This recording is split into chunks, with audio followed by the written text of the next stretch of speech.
ফাসাইদার রিজালু one নিসাউ ফাওকাল বুয়ুতি, তাদের ঘরের ছাদের মধ্যে উঠে গেছে আমার নবীকে দেখার জন্য। আর ছোট্ট ছোট্ট বাচ্চা গুনি আমার নবীজিকে রিসিভ করার জন্য তারা রাস্তার মধ্যে বের হয়ে গেছে। শুধু তাই নয়, বের হয়ে তারা স্লোগান শুরু করে দিয়েছে, তালাআল বাদরু আলাইনা মিন সানিয়াতিল ওয়াহিদা ওয়াজাবাত শুকরু আলাইনা মাদা লিল্লাহি দা। আল্লাহু আকবার বলেন।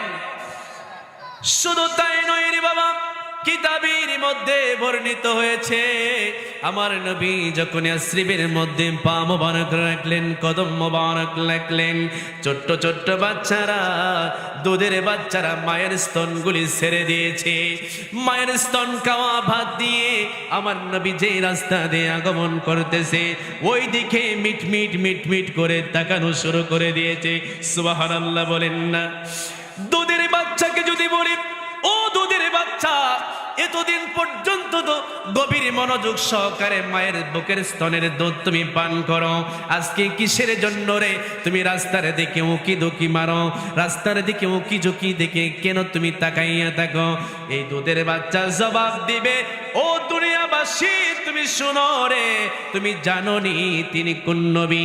যে নবী মক্কাতুল মুকাররমা থেকে ইয়াসরিবের মধ্যে তাশরিফ আনতেছে, ওই নবী হলেন দু জাহানের বাদশা নবী। ঠিক কিনা বলেন?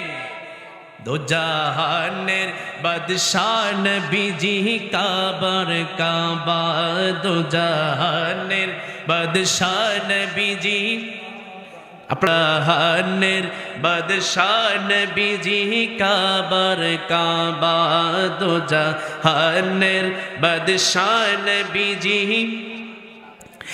মানুষের সুরতে হয়ে সব নবীরা কা, দু জাহানের বাদশা নবীজি কাবার কা, দু জাহানের বাদশা নবীজি।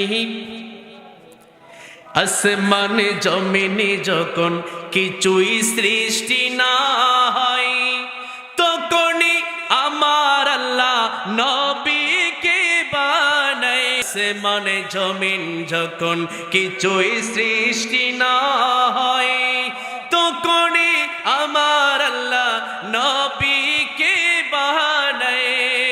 যাহার রূপ দেখিয়া সবাই, যাহার রূপ কিয়া সবাই বলে মারহাবা, দু জাহানের বাদশা নবীজি কাবার কাবা, দু জাহানের বাদশা নবীজি।